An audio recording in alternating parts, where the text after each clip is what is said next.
Bismillahirrahmanirrahim. Assalamualaikum warahmatullahi wabarakatuh. Apa kabar Bunda? Semoga Allah selalu memberikan kesehatan dan rezeki yang berlimpah. Pada kesempatan kali ini, Hanum akan menceritakan sebuah kisah yang berjudul Beraninya Kau Main Api. Sebelumnya, Hanum mau ucapin banyak terima kasih yang sudah subscribe channel ini. Nah, biar makin seru, langsung saja kita ke ceritanya.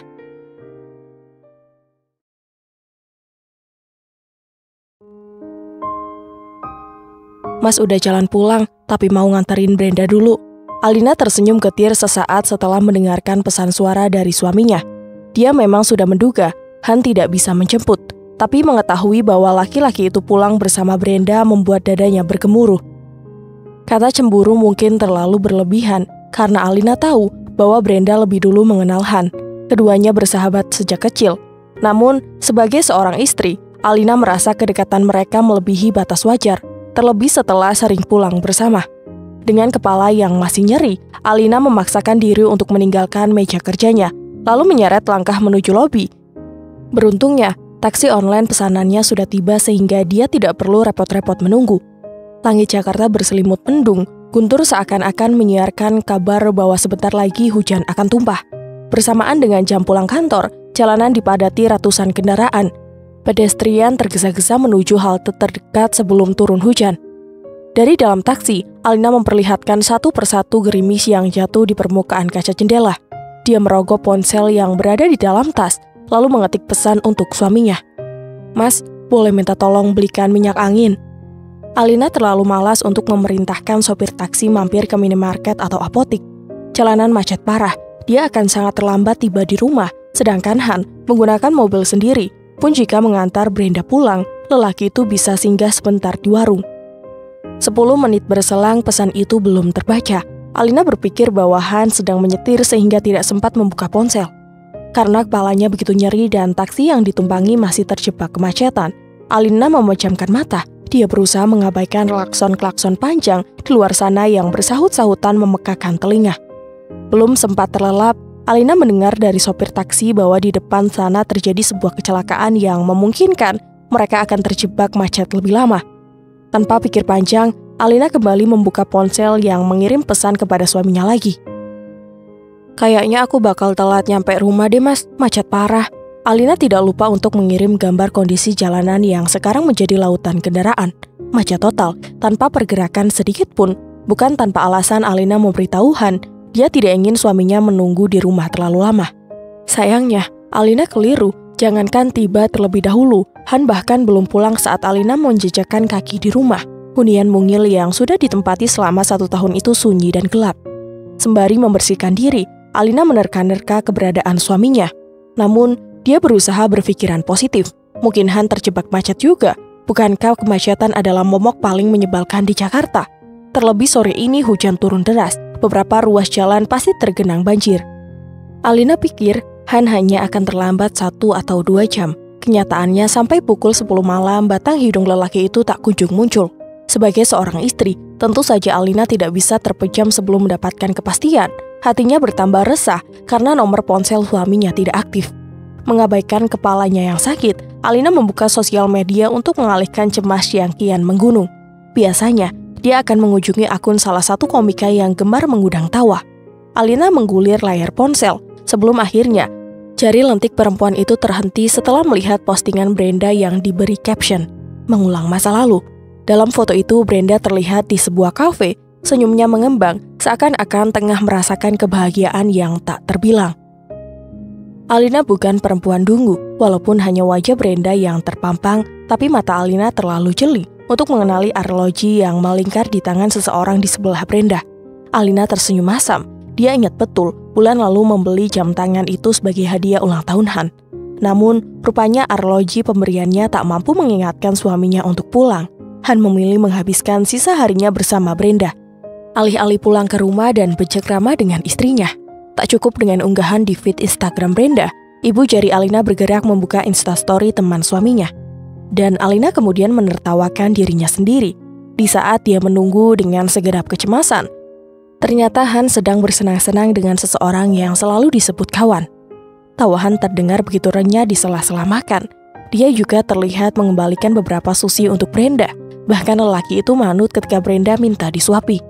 Bagaimana hati Alina tidak terbakar api cemburu jika melihat suaminya begitu perhatian kepada perempuan lain?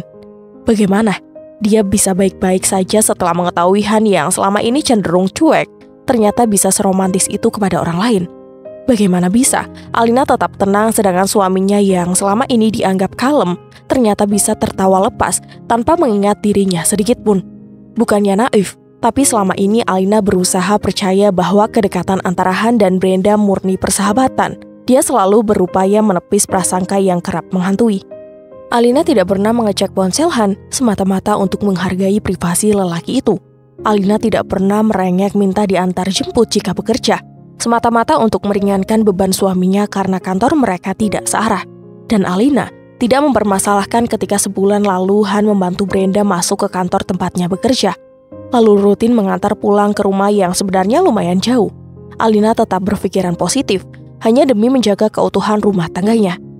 Alina tidak ingin dianggap sebagai pencemburu atau istri yang posesif. Namun dalam diamnya, ternyata Tuhan berbaik hati. Malam ini Alina tahu semuanya, tanpa repot-repot menyadap ataupun menguntit suaminya. Bukti-bukti itu muncul dengan sendirinya. Mungkin Brenda lupa jika selama ini Alina masih menjadi followersnya di Instagram. Atau perempuan itu alpa untuk mengubah instastory-nya menjadi close friend dan menjadikan Alina sebagai salah satu orang yang tidak dapat mengintip. Atau bisa jadi Brenda memang sengaja. Deru mobil memasuki carport terdengar tepat pukul 12 malam. Alina terpejam, meski telinga tetap menangkap segala suara yang kemudian ditimbulkan, termasuk langkahan yang memasuki kamar. Lelaki itu melewati tempat tidur tanpa menyapa atau sekedar mengusap kening istrinya.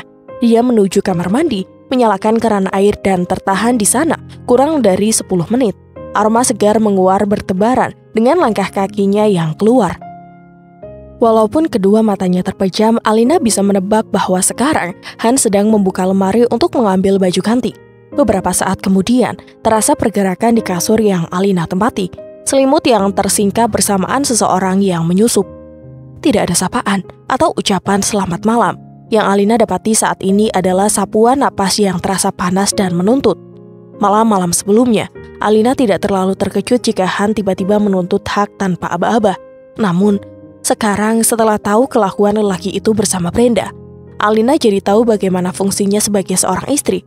Bukan untuk menjadi tawa, bukan untuk bercengkrama, bukan untuk bertukar cerita, bukan pula untuk diperlakukan istimewa.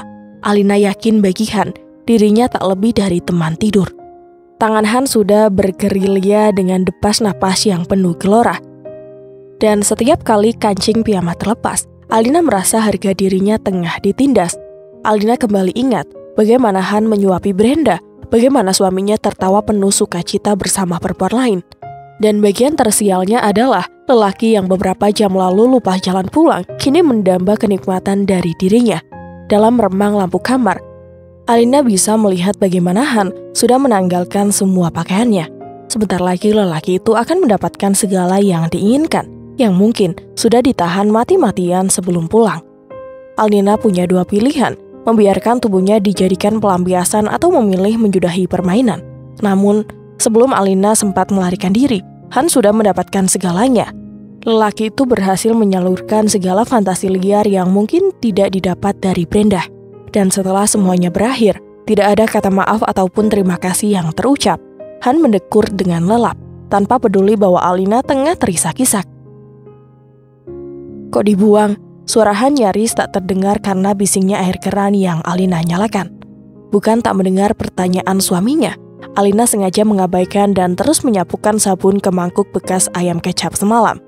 Dia juga sama sekali tak melirik ke arah Han yang berdiri di sampingnya. "Jangan buang-buang makanan, mubazir," kata Han lagi. Dia menaruh gelas bekas minumnya ke sink. Alina mematikan keran, lalu menoleh ke arah Han. Daripada nggak ada yang makan.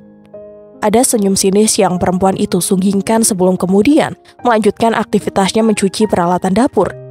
Dadanya bergemuruh hebat mengingat semalam memasak untuk Han, tapi suaminya itu malah makan bersama perempuan lain. Ada suara gaduh yang ditimbulkan saat Alina menaruh piring di rak pengering. Gerakan tangannya pun dengan tangkas mengeluarkan telur dari kulkas, lalu memecahkannya ke dalam mangkuk dalam satu ketuk. Kamu marah?" Han bertanya dari tempatnya berdiri. Matanya mengamati Alina pagi ini berwajah masam, tidak secerah biasanya. "HP Mas lobet, emangnya minyak angin kamu udah habis?" Mati-matian Alina menahan diri untuk tidak berteriak di depan wajah suaminya. Belakangan ini, dia memang selalu membawa minyak angin kemana-mana, termasuk bekerja. Namun, benda itu kemarin tidak ada di dalam tasnya, entah jatuh atau terselip. Dan yang membuat Alina meradang adalah, kenapa suaminya sama sekali tidak peka dengan kondisinya? Terlalu berhargakah waktu Han sehingga enggan menanyakan kondisi istri sendiri? Alina memotong daun bawang dengan gerakan cepat.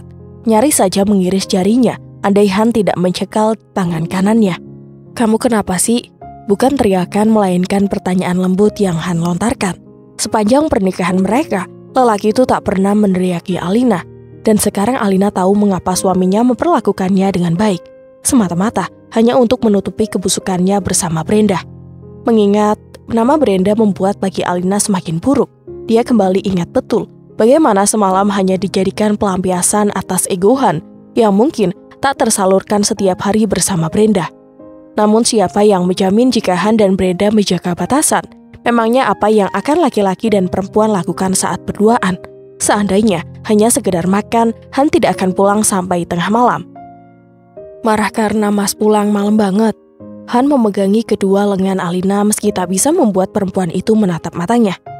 "Kemarin Mas ditraktir Brenda karena dia baru pertama kali gajian, Mas gak mungkin nolak." "Ya." Alina mengangguk-angguk sembari melepaskan tangan Han yang memeganginya. "Gak mungkin bisa nolak." Dia tersenyum getir, kemudian memilih untuk melanjutkan menyiapkan sarapan ketimbang meladeni suaminya yang hanya akan mengatakan omong kosong. Dapur kecil itu sesaat senyap, sebelum akhirnya didominasikan suara pengocok telur yang sengaja Alina gerakan sekencang mungkin. "Lin, Mas janji ntar gak bakal pulang malam lagi. Mas janji bakal ngabarin kamu." Kalimat itu terdengar manis dan meyakinkan. Namun seperti yang sudah Alina duga, Han mengingkarinya. Lelaki itu bahkan tidak mengirim pesan satupun hingga matahari tenggelam. Alina sengaja tidak menghubungi Han. Dia ingin membuktikan bahwa praduganya memang benar. Dirinya tidak diprioritaskan. Han memang bukan pria romantis yang rutin mengirim pesan setiap jam. Namun, kemarin sebelum Brenda bekerja di kantor yang sama, Han sesekali memberi kabar. Alina kembali mendapati rumahnya yang kosong, kembali menikmati makan malam seorang diri, dan untuk kedua kalinya, dia menunggu suaminya pulang sampai tengah malam. Parahnya, hingga detik menyentuh pagi buta, Han belum tiba. Pada akhirnya, Alina memaksakan diri untuk tidur meski gusar meraja karena keesokan harinya harus bekerja. Alarm yang sengaja dipasang pukul 4:30 meraung-raung memekakan telinga. Di bawah selimut, Alina menggeliat.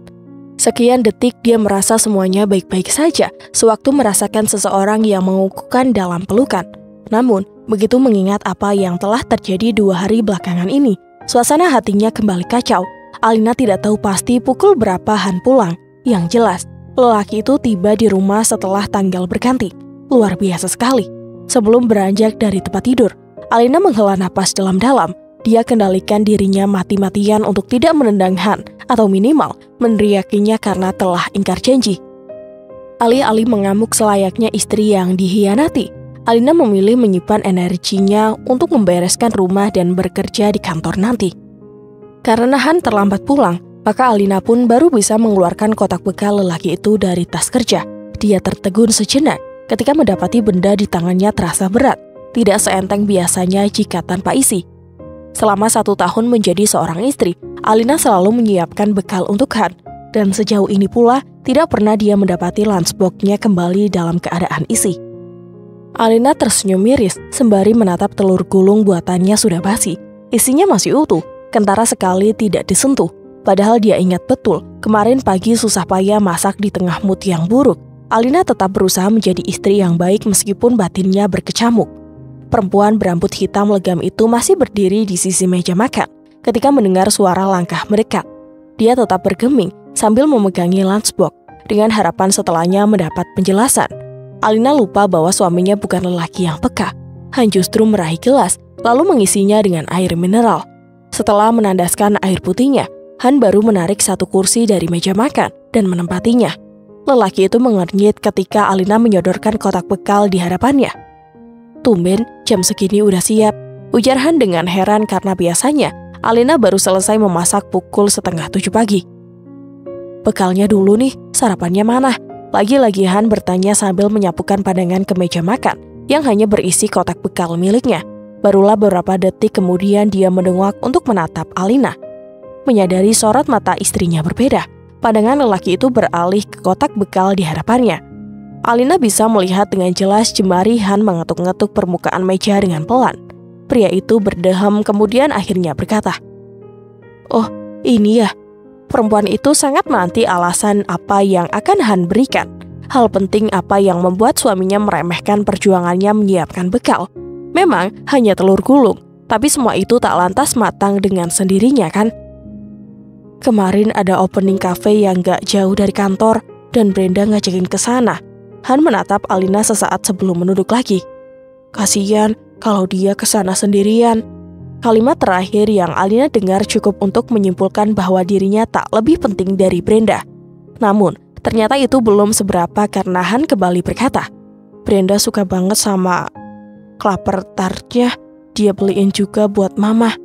Suara Han begitu riang seakan-akan dia memang mengucapkannya tanpa beban. Tidak ada sedikit pun kesan bersalah yang lelaki itu tujukan. Tidak ada kata maaf atas kepulangannya yang terlambat. Pun tidak ada kata maaf untuk bekal yang kembali dalam keadaan utuh. Tadinya Brenda mau beliin kamu juga, tapi takut kamu gak suka. Entah berapa puluh kali nama Brenda harus Alina dengar dari mulut Han dalam waktu kurang dari seberapa jam. Dalam dunia lelaki itu hanya ada Brenda, Brenda dan Brenda. Tidak sekalipun nama Alina disebut.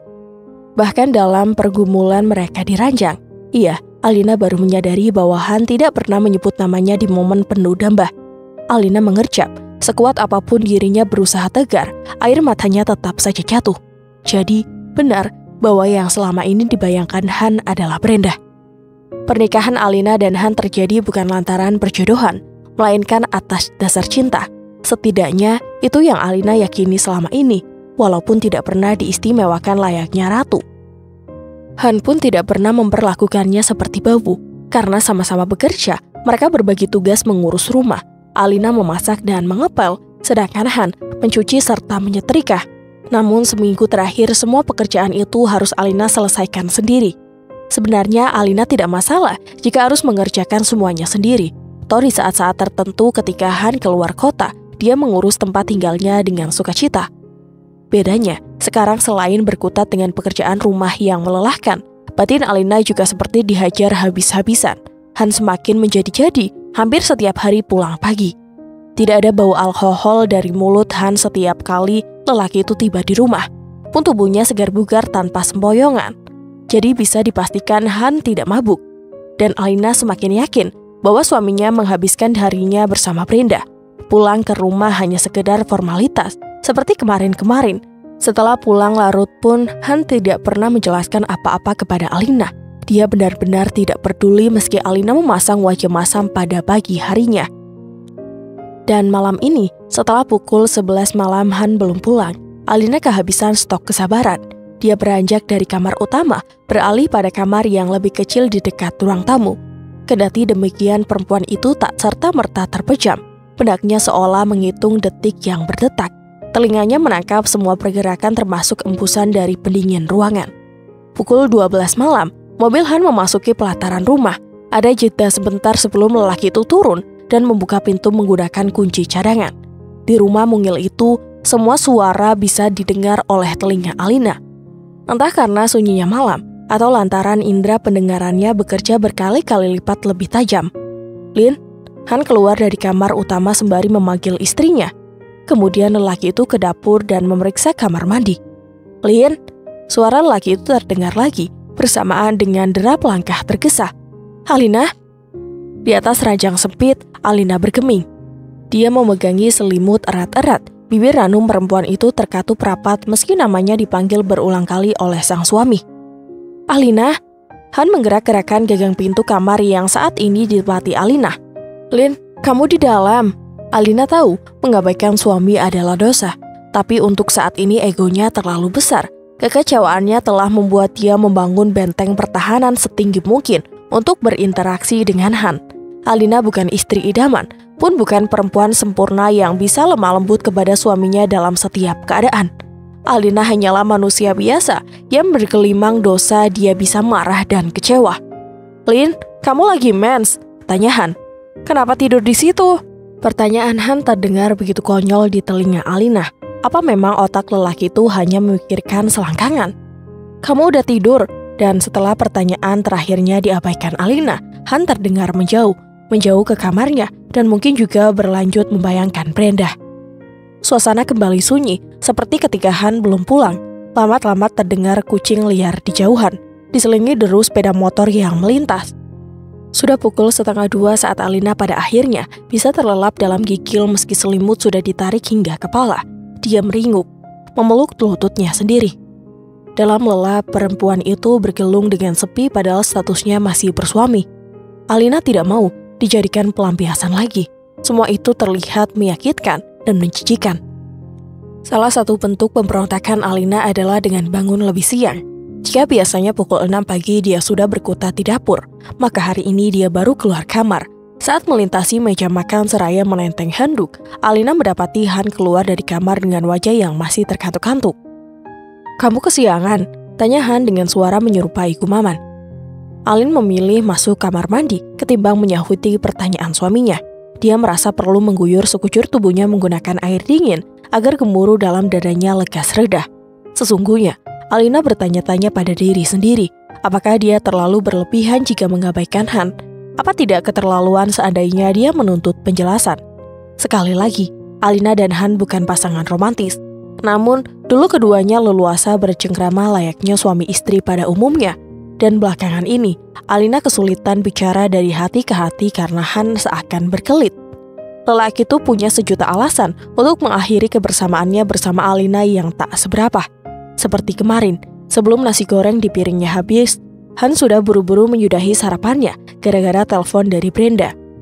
Lelaki itu tergesa menyambar kunci mobil dan meninggalkan Alina yang baru saja duduk di depannya. Kekecewaan yang mendalam telah membuat Alina nekat dengan keputusannya meski tahu betul sebesar apa konsekuensi yang akan diterima. Semalam, saat beranjak dari kamar utama, Alina sudah membawa serta baju kerja dengan make up-nya.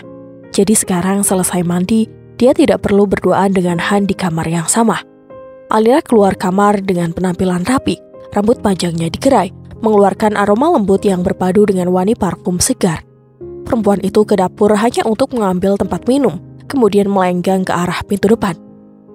"Loh, Lin?" Han yang baru keluar dari kamar utama memandangi Alina dengan heran. "Gak sarapan?" "Aku sarapan di kantor," saut Alina tanpa menoleh. Dia tetap berjalan keluar.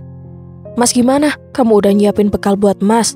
Langkah Alina terhenti. Dia memutar tubuh sehingga sekarang menghadap ke Han sepenuhnya. "Aku gak masak." "Loh," Han mengernyit. "Kata kamu, kita gak boleh buang-buang makanan." "Kan buat kita makan, Lin." "Kita?" Alina menunjuk dirinya sendiri dan Han secara bergantian. "Kamu lupa, kemarin nyisahin nasi goreng banyak banget." Han mengebuskan napas lelah. "Maaf, kemarin Brenda minta dijemput. Kalau Mas sarapan dulu, nanti kami terlambat." "Bagus." Alina tersenyum sinis. Karyawan teladan. "Lin, Mas kan cuma sekali nggak habisin makanan. Masa kamu ngambek begini?" "Cuma sekali."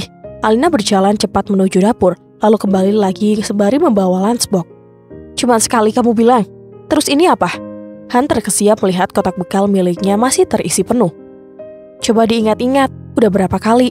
Suara Alina bergetar, namun dia berusaha untuk tidak menangis di depan Han. "Aku tahu masakanku nggak enak." Alina menatap lunchbox di tangannya. Dia kemudian mendongak, menatap Han lekat-lekat. "Tapi aku bela-belain masak buat kamu." "Lin." Han mendekat. Dia hendak meraih lengan Alina, tapi ditepis keras-keras. "Aku yakin sebenarnya dari dulu kamu nggak pernah makan bekal dari rumah." Alina tersenyum. "Tapi kayaknya sekarang kamu sibuk banget sama Brenda, sampai nggak sempat buat buang bekalnya ke tong sampah." "Ya Allah, Lin, Mas nggak pernah kayak gitu." "Nggak usah bawa-bawa nama Tuhan, bisa nggak sih, Mas?" Alina menatap nyalang. "Jangan so alim, cuma buat nutupin kebusukan kamu." "Lin, Mas nggak mau kita ribut kayak gini." Sekarang Han berhasil mencekal lengan Alina. "Mas janji nggak akan ngulangin lagi. Mas akan makan semua yang kamu masak. Mas minta maaf." Seraya melepaskan cekalan Han, Alina berkata, "Gak perlu." Alina mundur satu langkah. "Ternyata gak masak itu enak. Aku bisa bangun siang dan gak perlu repot mikirin menu buat kamu." Dia meraih tangan Han dan memberikan lunchbox yang berisi makanan basi. "Bilang makasih sama Brenda. Berkat dia, aku gak perlu ngurusin kamu." Setelahnya, Alina berbalik dan berderap pergi meninggalkan Han yang hanya bisa termangu. Alina masih bertahan dengan pemberontakan versi dirinya. Dia belum berkeinginan untuk kembali memasak, apalagi tidur satu ranjang dengan Han. Perempuan itu sempat merasa dirinya kurang ajar kepada suami, tapi setelah 3 hari Han tak berusaha membujuknya, Alina semakin membulatkan tekad. Normalnya, seorang laki-laki akan memberikan penjelasan kepada istrinya jika telah melakukan kesalahan atau setidaknya mengajak bicara untuk meluruskan kesalahpahaman. Tapi kenyataannya lain dengan Han. Laki-laki itu seakan menganggap pemberontakan Alina sama sekali bukan masalah. Dia tetap pulang malam. Untuk kesekian kali, Alina mendapati suaminya terekam kamera dalam Instastory Brenda. Mereka makan, jalan ke pusat perbelanjaan, berdua dalam mobil, atau hanya sekedar bercengkrama di teras rumah mertua Alina. Iya, bagian terburuk yang tak bisa Alina hindari adalah karena rumah Brenda berhadapan dengan tempat tinggal mertuanya. Mereka bertetangga puluhan tahun, sehingga kedekatan Brenda maupun Han dianggap suatu hal yang lumrah oleh orang-orang di sekitar mereka. Atau kalaupun tahu keduanya berselingkuh, bisa saja dibiarkan. Alina sengaja tidak mencecar kepada Han selalu pulang malam karena dia tahu suaminya punya jutaan alasan. Dan Alina sudah bisa menebak bahwa pertuanya akan ditumbalkan demi menutupi kebusukannya. Semenjak kejadian 3 hari lalu, Han dan Alina sama sekali belum terlibat percakapan. Alina tidak menghindar, tapi bagaimana keduanya bisa berkomunikasi jika Han selalu pulang dini hari, seolah-olah tak menganggap ada istri di rumah. Tindakan Alina pisah kamar memang salah, namun hal itu dilakukan semata-mata agar tidak dijamaah. Perasaan sakit dan jijik selalu menghantui setiap kali ingat bahwa dalam benak Han hanya ada nama Brenda. Rumah mungil itu semakin dingin dan sunyi. Penghuninya hanya bertemu saat pagi sebelum berangkat kerja, tanpa sapa, tanpa kontak mata. Alina pergi dengan perut kosong. Dia berjalan kaki menuju halte terdekat. Telinganya sudah sangat kebal jika ada tetangga yang bertanya, "Kenapa nggak berangkat sama suaminya?" Semua tetangga Alina tahu Han punya mobil. Keduanya masih satu arah menuju jalan utama.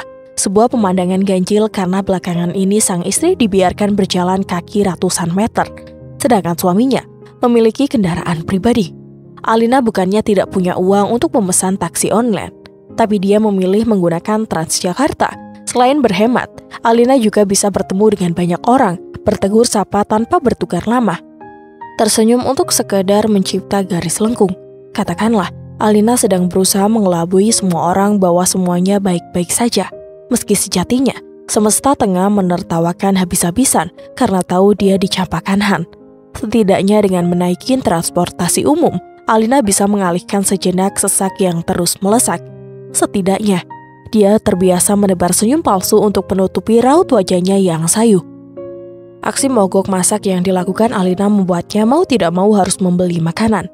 Dia yang biasanya lebih memilih beristirahat di balik kubikel sembari menyantap bekal, sekarang berjalan bersama rekan-rekannya untuk makan siang di luar. Mereka melintasi lobi sembari bercanda, sekedar melepas penat setelah berkutat dengan pekerjaan. "Kemarin ada yang nanyain lo loh.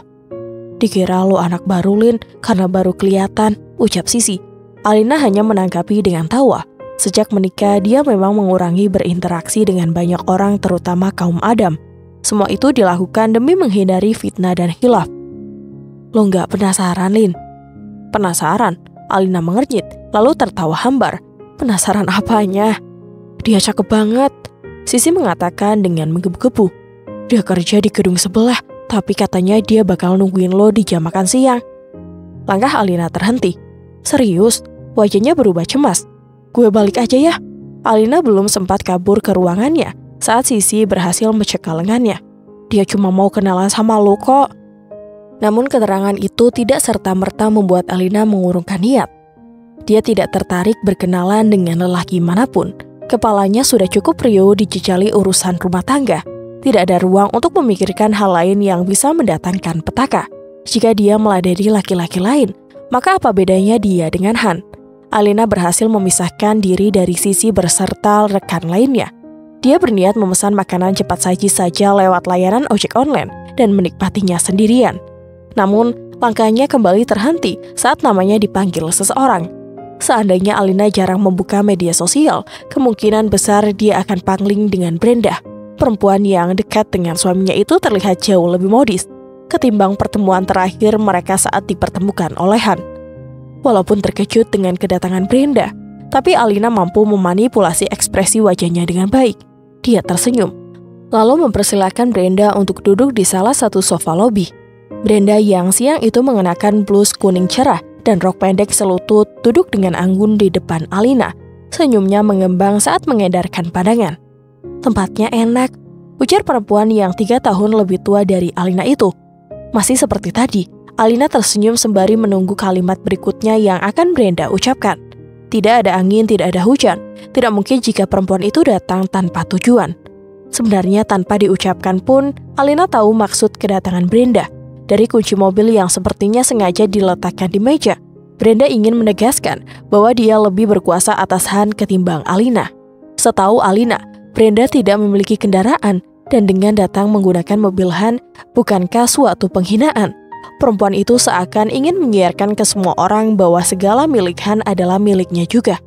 Alina bahkan lupa kapan terakhir Kylie menaiki mobil suaminya. Dia lupa bagaimana nyamannya duduk di sebelah suaminya yang sedang mengemudi. Namun perempuan berblazer putih itu tidak pernah lupa bahwa dia sedang berhadapan langsung dengan orang yang dicintai suaminya. Gue di sini disuruh Han. Ada napas yang turut diembuskan saat Brenda berkata demikian. Namun, sesaat kemudian dia terkekeh. Gila banget gak sih? Alina mengangguk setuju dengan Brenda. Bagaimana tidak gila? Han mengutus perempuan yang dicintai untuk menemui sang istri. Jika Han berharap Alina akan pingsan dan meraung-raung di kantor karena kedatangan Brenda, maka Alina pastikan laki-laki itu akan kecewa. Alina bersumpah, dia tidak akan menitikan air matanya setetes pun di depan Brenda. Dia sudah siap dengan segala hal pahit yang akan didengar. Kalian berantem? Tanya Brenda tanpa rasa bersalah sama sekali. Gara-gara Han ngantar jemput gue. Alina mengangkat sebelah alisnya karena tidak menemukan kesal menyesal atas rasa empati dari Brenda. Dia belum sempat menjawab saat Brenda kembali bersuara. Lo tahu kalau gue sama Han udah temenan lama kan? Iya, jawab Alina tanpa ragu. Dan kamu juga tahu kalau dia udah nikah. Brenda tersenyum sinis. Posesif banget jadi cewek. Kalau aku posesif, pasti Han gak punya waktu buat kamu. Alina mengucapkan tanpa gentar sedikit pun. Han selalu punya waktu buat gue. Oh ya? Alina memandang Brenda dengan takjub. Beruntung sekali. Seakan tidak terima dengan kalimat Alina yang terdengar mengejek, Brenda kemudian berkata, gue tahu lo sering stalking instastory gue. Tepat sekali dugaan Alina. Berarti benar bahwasannya selama ini Brenda sengaja mempertontonkan kebersamaannya dengan Han untuk memanas-manasi Alina. Dan satu hal yang lo perlu tahu, gak ada persahabatan antara cewek dan cowok, ucap Brenda dengan bangga. Lo tahu kan maksud gue? Tidak ada air mata yang jatuh di pipi Alina. Wajah perempuan itu justru setenang telaga dengan senyum yang tetap mengembang. Layaknya anak panah yang melesat dari sasaran, justru Brenda yang keheranan melihat ekspresi Alina. Terus kamu maunya aku gimana? Tanya Alina dengan lembut. Dia sedikit mencodongkan badan ke arah Brenda. Nangis-nangis dan minta kamu jauhin Han. Alina menegakkan punggungnya lagi. Berapa banyak sih populasi cowok di dunia ini sampai aku harus ngemis-ngemis ke kamu? Dia menghela napas dalam-dalam sebelum akhirnya menghembuskannya dengan pelan. Kalaupun di dunia ini cuma tersisa satu cowok dan itu adalah Han. Kayaknya aku gak perlu repot-repot bersaing sama siapapun. Aku yang dinikahkan Han, aku yang udah tahu dia luar dalam, dan aku yang Gimana kalau dia udah bosan sama lo? Sela Brenda seolah dia tidak sanggup mendengar semua kalimat Alina. Oh, gak apa-apa. Dengan senang hati aku bakal lepasin dia buat kamu. Alina tertawa. Hitung-hitung buang barang bekas, iya gak sih? Bohong kalau Alina baik-baik saja setelah kedatangan Brenda. Sesaat setelah kawan suaminya pergi, Alina bergegas ke toilet dan menumpahkan air matanya di sana. Senyum yang beberapa menit lalu mengembang, kini berganti tangisan.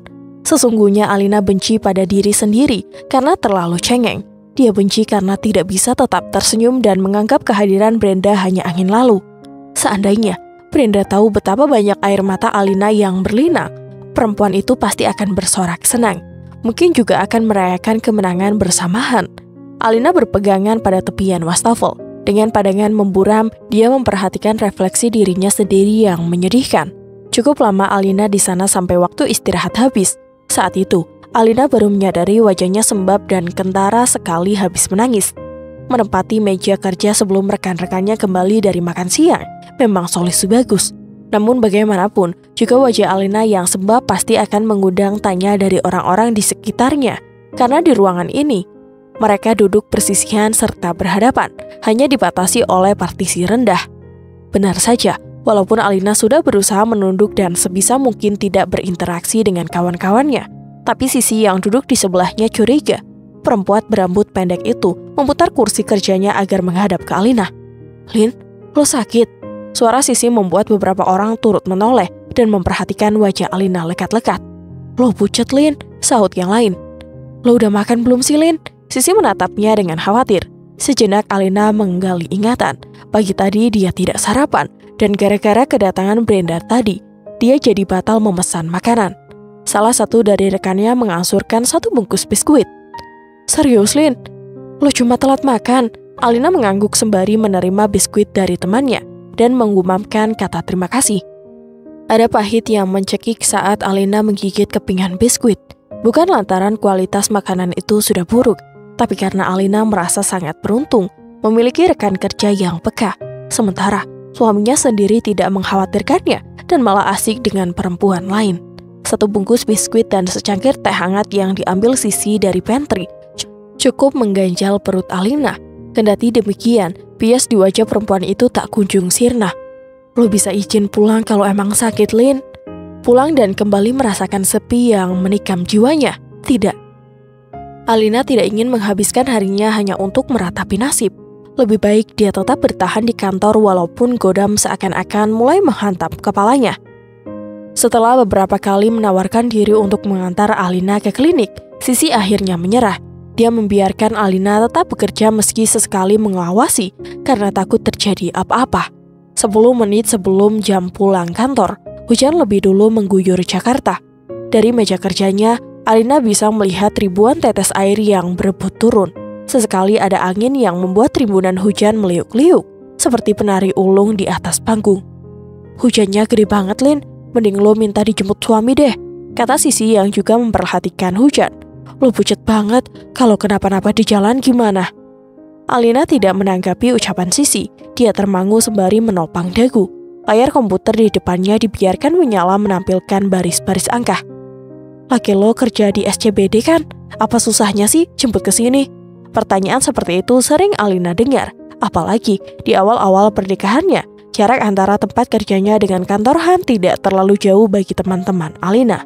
Biasanya, Alina akan memberikan alasan bahwa Jakarta rentan sekali dengan kemacetan. Jadi ketimbang membuang waktu di jalan, maka Alina dan Han berangkat sendiri-sendiri. "Lin, telepon suami lo, suruh jemput ke sini," kata Sisi lagi. Alina bahkan lupa kapan terakhir kali bicara dengan Han lewat telepon. Dia enggan menghubungi nomor lelaki itu karena takut ada mendapatkan fakta bahwa nomornya tidak aktif, atau lebih parahnya lagi sengaja diabaikan. Alina rasa semuanya sudah cukup gamblang sehingga dirinya tidak mau terkesan membutuhkan Han. Segala permasalahan dengan lelaki itu tidak hanya tentang hati, tapi juga harga diri. Bagi Alina, berselingkuh sama saja menghina dan menginjak-injak harga diri pasangan. Jadi jika Alina mengemis-ngemis minta perhatian, maka Han akan menertawakan habis-habisan dan merasa di atas awan. Walaupun di luar sana hujan masih deras, satu persatu rekan kerja Alina meninggalkan mejanya. Beberapa di antara mereka ada yang takut telat tiba di rumah, ada yang khawatir istrinya terlalu lama menunggu, dan ada yang katanya sudah ingin bertemu anak-anaknya. Dengan gurat letih selepas seharian bekerja, orang-orang selalu bersemangat untuk pulang. Tak sedikit dari mereka saling mendahului atau bahkan menggerutu jika harus mengantri lift. Alina yakin, setelah satu kantor dengan Brenda, Han tak pernah antusias pulang selayaknya orang kebanyakan. Laki-laki itu pasti rela mengantri lift berlama-lama, asalkan bersisian dengan Brenda. Bagi kebanyakan orang, pulang adalah kembali ke rumah untuk berkumpul bersama keluarga. Namun bagi Han, pulang adalah menikmati waktu bersama Brenda tanpa diinterupsi oleh apapun, bahkan bayang-bayang Alina yang mungkin saja tak pernah singgah di kepala. Alina bisa melihat dengan jelas beberapa orang keluar dari lobi dan rela menerobos hujan demi mencapai halte. Ada yang menggunakan tas sebagai penutup kepala, ada yang sepayung bertiga, dan ada juga yang lari tanpa berusaha menaungi tubuhnya dengan apapun. Alina sendiri merasa tak perlu buru-buru pulang karena tidak ada yang menunggunya di rumah. Pun dia tidak perlu tergesa-gesa memasak dan menyiapkan makan malam. Perempuan itu jadi bertanya-tanya, jadi untuk apa dia pulang? Dari sekian banyak alasan untuk tidak pulang, Alina punya satu dorongan kuat untuk kembali ke rumah yang sudah setahun ini ditempati. Ludesnya uang tabungan adalah bukti bahwa dia tidak menumpang hidup kepada Han. Dulu ketika hendak membeli rumah itu, Alina dan Han patungan. Saat menikah, mereka rela tidak menggelar pesta megah hanya demi memiliki rumah. Lin, suara Sisi membuat Alina mengalihkan pandangan dari jendela kaca lobi. Mereka masih bertahan untuk menunggu hujan reda. "Lo kenapa?" tanya Sisi. Alina memaksakan diri untuk tersenyum. "Gak apa-apa, cuma gak enak badan aja." Sisi menggeleng, kedua matanya masih menatap Alina lekat-lekat. "Kalau gak mau cerita gak apa-apa, Lin. Tapi kalau lo mau nangis, gue bisa peluk kok." Sampai pukul 9 malam, belum ada tanda-tanda hujan akan berhenti. Arus lalu lintas dialihkan karena tergenang banjir. Karena itulah, Alina sangat terlambat tiba di rumah. Alina mengernyit karena mobil Han sudah terparkir di carport. Alih-alih senang suaminya pulang lebih awal, dia justru tersenyum sinis. Tidak ada yang istimewa sama sekali. Pintu lebih dulu terbuka sebelum Alina mengeluarkan anak kunci dari dalam tas. "Lin, kenapa baru pulang?" Tanpa menjawab pertanyaan Han, Alina menyelonong masuk. Dia sama sekali tidak melirik suaminya. Han mengekor di belakang Alina setelah sebelumnya menutup pintu. "Kenapa kamu nggak angkat telepon, Mas?" Dia berdiri dan menunggu saat istrinya menaruh tas dan botol minum di meja makan. "Mas khawatir kamu kenapa-napa." Alina berbalik. Dia menatap Han lekat-lekat. "Kamu tahu alamat kantor aku. Kamu bisa jemput aku kalau emang mau. Tapi kamu gak niat kan?" Perempuan itu maju satu langkah, lalu sedikit mendongak agar bisa sejajar dengan wajah Han. "Gak usah sok-sokan khawatir sama aku deh, Mas." "Lin," Han memegangi kedua bahu Alina. "Mas nungguin kamu biar kita bisa bicara. Kita gak bisa kayak gini terus." Sudut bibir Alina berkedut. "Gimana rasanya nunggu?" "Lin, itu gak sebanding sama aku yang setiap hari nungguin kamu berjam-jam. Tapi tenang aja, mulai hari ini aku gak akan nungguin kamu lagi kok." Han memejam, jemarinya meremas lengan Alina. Lelaki itu menghembuskan napas lelah. "Mas minta maaf, Mas gak bermaksud bikin kamu marah kayak gini." "Emangnya kenapa kalau aku marah? Masalah buat kamu. Bukannya kamu gak peduli sama apa yang aku rasakan." Dengan sekali entakan, Alina menyingkirkan tangan Han. "Kalau emang kamu udah bosan sama aku, ayo kita cerai." Han terkesiap mendengar ucapan Alina. Lelaki itu mengerjap sebelum akhirnya cepat-cepat memegangi tangan istrinya. "Mas mohon jangan ngomong seperti itu, Lin." Alina melepaskan diri dari Han. "Jadi, apa yang ingin kamu dengar dari aku?" Dia mengangkat sebelah alisnya. "Setelah semua yang kamu lakukan, apa aku harus mengemis biar nggak ditinggalin kamu?" Ada hening yang sempat memenjarakan keduanya. Dan Alina benci situasi seperti ini, yang ternyata tidak semudah bayangannya. Ada perih yang menelusup dalam dada, seperti ditingkam belati berulang kali. "Kita bisa bicarakan ini baik-baik." "Bilang Mas harus gimana, Lin?" Alina benar-benar tidak bisa menahan diri untuk tidak tertawa, meski yang keluar adalah suara sumbang. "Kamu mau tahu harus gimana?" Dia menatap Han lekat-lekat. "Kamu harus siapkan berkas buat perceraian kita. Dan besok pergi ke pengadilan agama, sesimpel itu, Mas." "Lin!" Bentakan Han menggema, dan itu adalah suara paling keras yang pernah dia keluarkan kepada istrinya. Seakan sadar bahwa dia telah meneriaki Alina, Han kemudian menghela napas. "Maafkan Mas, Lin." Namun, semuanya telah terlanjur. Alina tersenyum masam setelah dibentak oleh Han. Kata maaf yang tadi didengar tak berefek apa-apa baginya. "Kalau kamu gak mau mengajukan gugatan cerai, oke, aku bisa gugat kamu," ujar Alina dengan tenang. "Bahkan kalau kamu gak mau keluar uang sepeser pun, aku sanggup." "Alina," Alina mundur karena Han hendak menggapai lagi. "Jangan khawatir, aku akan membuat semuanya jadi mudah," katanya sebelum berbalik dan bergegas masuk kamar yang dari kemarin ditempati olehnya, lalu mengunci pintu. Lin! Han menggedor pintu berulang kali. Sementara itu, Alina yang sebelumnya bersandar pada daun pintu perlahan luruh ke lantai, kedua tangannya memegangi kepala. Alina tidak sepengecut itu untuk menghindari perdebatan dengan Han. Hanya saja, sakit kepala tak dapat diajak kompromi. Nyeri itu datang lagi, seperti gabungan antara ditusuk ribuan jarum dan dihatam godam berkali-kali. Rasa-rasanya, Alina ingin sekali mengerang, namun dia tidak ingin Han mengetahui kesakitannya. Dia tidak ingin lelaki itu menertawakannya.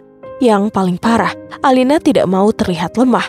Maka dengan kepala yang terasa sangat berat, Alina merangkak ke tempat tidur. Dia meraih bantal, lalu menggigitnya sekencang mungkin. Ribuan detik yang berdetak, hingga pagi menjelang terasa begitu panjang karena Alina harus melewatinya sembari menahan kesakitan. Dia hanya terlelap sebentar, lalu terjaga lagi dengan berbagai permasalahan yang berjajalan di kepala. Walaupun semalam Alina bisa dengan enteng mengucapkan perceraian, tapi tetap saja mengakhiri pernikahan adalah salah satu hal yang tidak pernah terbayang dalam hidupnya. Jika hari ini ia harus melayangkan gugatan ke pengadilan agama, maka mentalnya harus dikuatkan berkali-kali lipat dari sebelumnya. Naif jika Alina baik-baik saja saat kemarin menentang Han untuk bercerai. Sebelum mengucapkan kata itu, dia sudah memikirkannya berhari-hari, sepanjang waktu yang dilaluinya.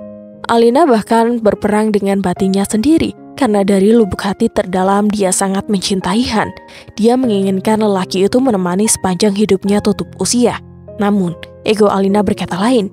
Han tidak pantas dipertahankan. Harga dirinya sebagai perempuan harus diperjuangkan. Dan jalan satu-satunya adalah dengan bercerai karena tidak ada yang bisa diselamatkan dari pernikahan setelah adanya pengkhianatan.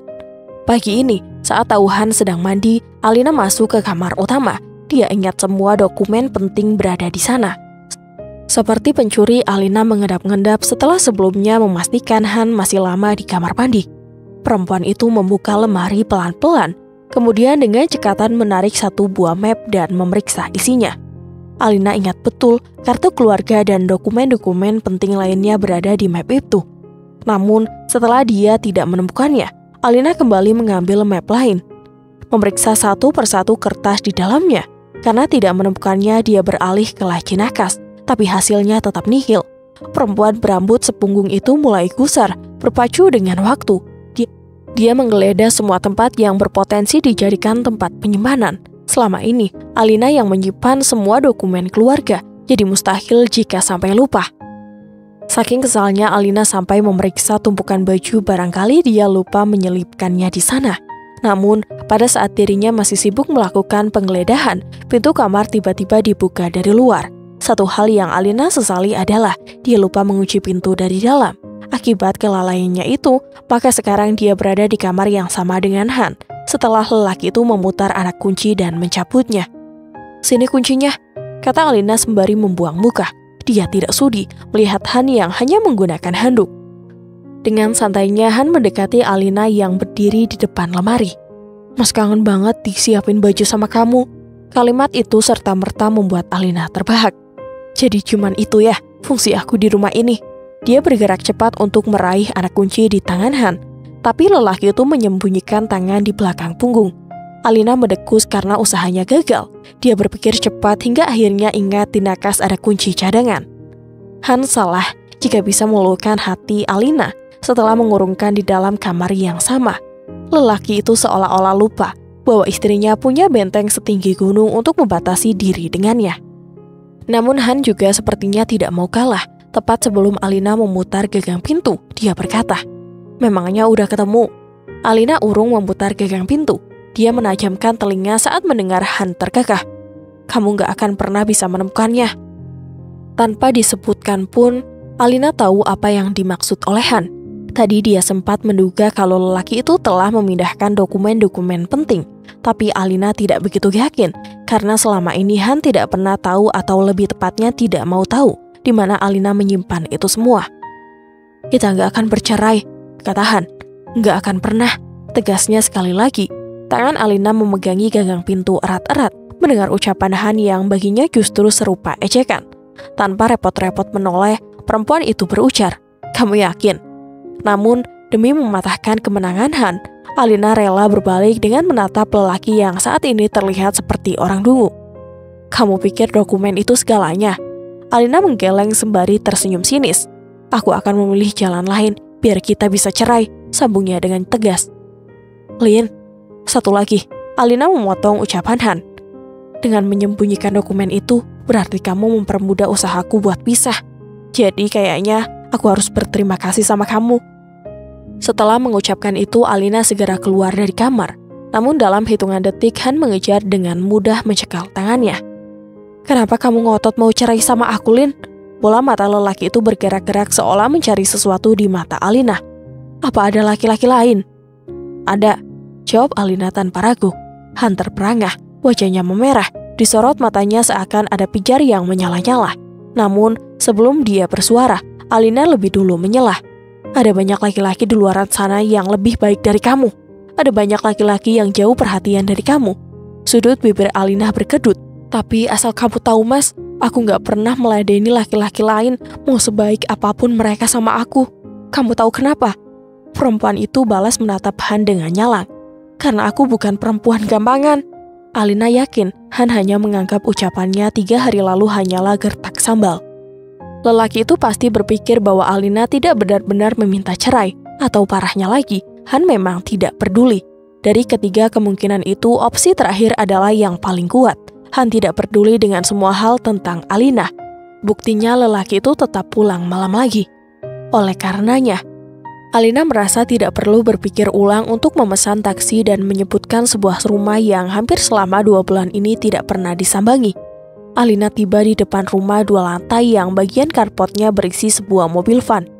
Sementara, beberapa orang hilir mudik untuk mengangkut makanan ke dalamnya. Seseorang memanggil Alina, sebelum akhirnya tergopoh-gopoh masuk sembari berteriak heboh. "Ada Mbak Alina, ada Mbak Alina."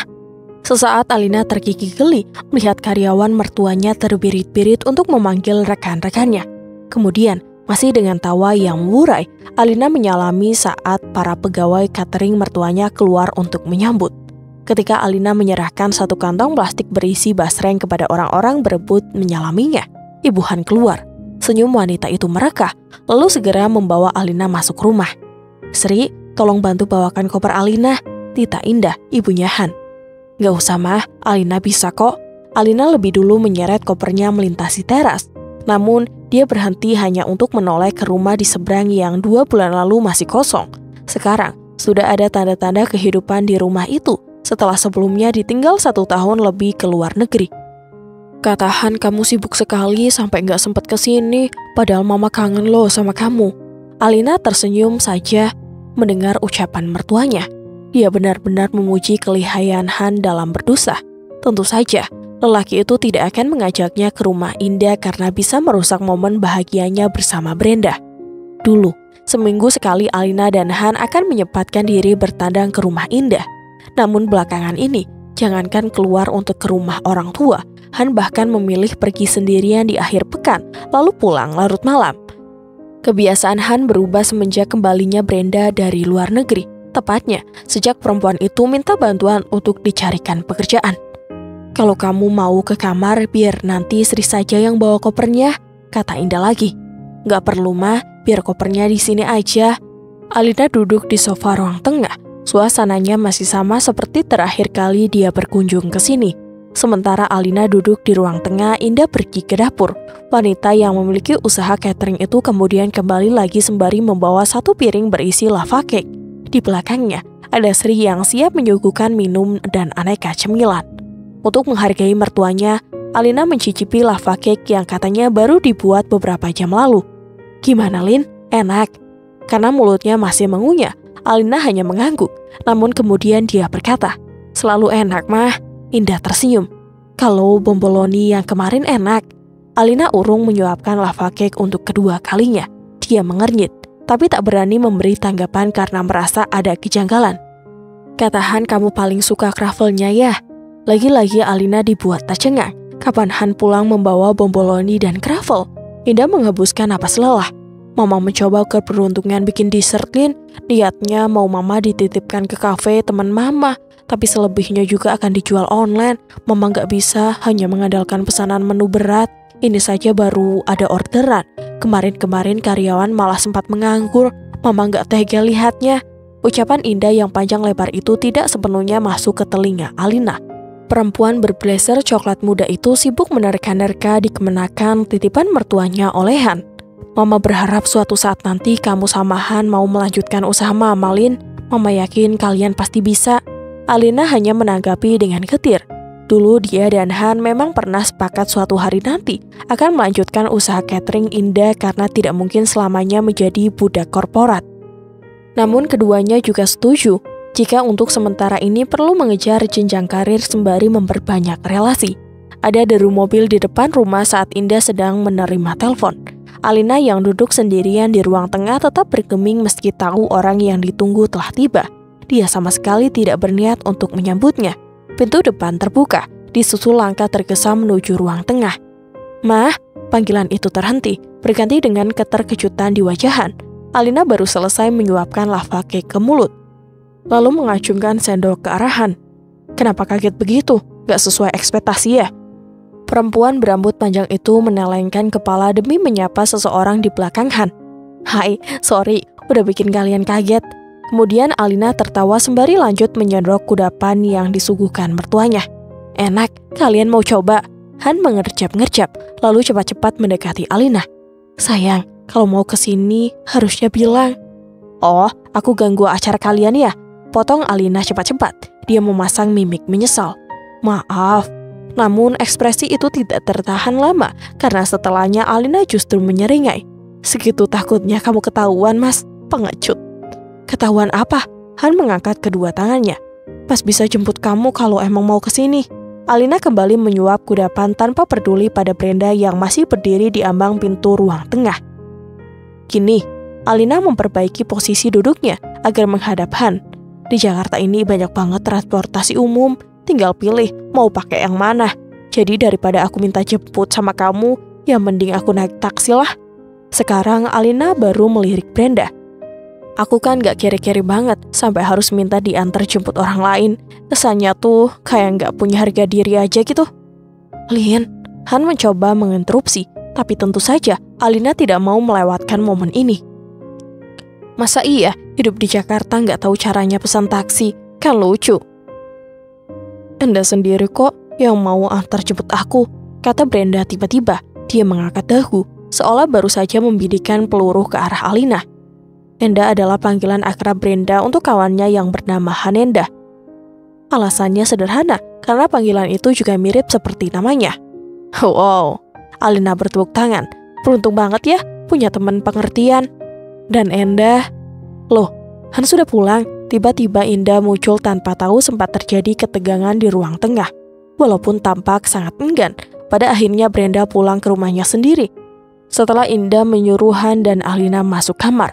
Ukuran kamar di rumah Indah jelas lebih besar ketimbang kamar Alina di tempat tinggalnya sendiri. Bahkan ruangan itu juga dilengkapi dengan walk-in closet bernuansa putih yang dulu membuat Alina betah berlama-lama di sana untuk mencoba beberapa baju. Alin melirik ke arah pintu saat Han masuk sembari membawa koper. "Seharusnya kamu gak perlu bawa baju banyak kayak gini, baju kita masih banyak." Han menghentikan ucapannya karena Alina menatapnya dengan tajam. "Gak apa-apa kok, biar baju kita di sini tambah banyak. Mama pasti seneng kalau kita di sini." "Iya," sahut Alina. "Tapi kamu gak seneng kan?" Sebelum Han menjawab, pintu kamar digedor dari luar bersamaan dengan raungan tangis bocah. Alina mengernyit karena merasa di rumah mertuanya tidak ada anak kecil. Han segera membuka pintu dan langsung diserbu oleh seorang anak kecil. Lelaki itu kemudian menggendong dan berusaha menenangkannya. "Mau kenalan sama Tante Alina?" Han mendekati istrinya, tapi bocah dalam gendongannya itu meronta sembari menunjuk keluar. "Maaf Lin, Mas bawa Darren ke bawah dulu." Alina tidak menyahut, tapi matanya memandangi Han dan bocah itu yang dinilai terlalu dekat bahkan untuk ukuran paman dan keponakan. Dan Alina ingat betul, kedua kakak Han tidak ada yang memiliki balita. Lagi pula, anak-anak mereka selalu diajari sopan santun, tidak pernah merengek apalagi menggedor pintu kamar orang sembarangan. Sepeninggal Han, Alina termenung di kamar. Tidak, dia tidak sedang bersedih hati karena suaminya lebih memilih bersama bocah yang bahkan tidak Alina ketahui namanya itu. Dia hanya sedang berusaha mengendalikan otaknya agar tidak terkenang dengan segala hal yang berada di kamar itu. Kamar yang pertama dia tempati bersama Han setelah sah menjadi suami istri. Kamar itu tidak hanya ditempati Alina di awal-awal pernikahan, namun 2 bulan lalu pun dia masih menginap di sini karena ada acara keluarga. Dan Alina yakin itu akan menjadi yang terakhir. Alina menghela napas dalam-dalam. Ada sesak dan pedih yang memejam hatinya setiap kali sadar bahwa pernikahannya akan kandas karena sebuah pengkhianatan. Mereka tak punya hak apa-apa lagi di kamar itu. Alina pun beranjak. Dia turun ke lantai bawah dan mendapati Han sedang bermain robot-robotan dengan bocah laki-laki berusia 3 tahun bernama Darren. Tidak ada yang aneh sebenarnya. Hanya saja, keberadaan Brenda di antara mereka membuat Alina memilih untuk pergi ke dapur sekedar ngobrol dengan Sri. Ketika Alina melintas, Han sempat menoleh, tapi segera memusatkan perhatiannya kepada Darren lagi yang beralih duduk di pangkuannya. Langkah Alina terhenti di ruang meja makan karena ternyata Indah sedang menyiapkan makan malam bersama Sri. Han, mana Lin? Tanya Indah. Alina baru akan menjawab ketika Brenda yang tiba-tiba menyusul berkata, Indah masih asik main sama Darren, Tante. Brenda mengambil alih tugas Sri yang sedang menata aneka lauk di meja. Indah kasihan ya, suka sama anak kecil tapi sendirinya nggak punya anak. Brenda. Indah menghardik Brenda, lalu memegangi Alinda penuh kekhawatiran.